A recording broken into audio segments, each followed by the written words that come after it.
Баршаңызға сәлем достар. Бүгінгі бейнероликте сіздерге интернеттен қалайша табуға болатынын көрсетемін. Бүгін назарымызда жаңа жоба, хайп проект. Бұл жақта инвестиция арқылы ақша табатын боламыз. Сілтемесі осы бейнероликтің описаниясында тұр. Телеграмнан таба аласыздар. Және де бірінші бізге ақша салу керек. Минимальный пополнение бізде 12 USDT. Мына 12 сумма, 12 долларды құю үшін сізге мына жерде перезарядка деген басасыздар, сет таңдайсыздар, және де осы адрес кошелекке ақшаны құятын боласыздар. Құйғаннан кейін количество оценка деген түймені басып, мына жерде начать количество оценку дегенді басасыздар. Соның арқасында күнделікті сіздер 2-3 доллар табыс тауып отыратын боласыздар. Күте тұрайық.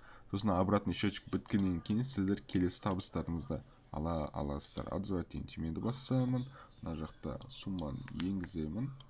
Және де адрес вывода өзіміздің адрес кошелегімізді қоямыз. Ақша достар сәтті шығарылды. Сұрақтарыңыз болса комментарий қалдырып кетіңіздер. Келесі бейнероликте көрісеміз.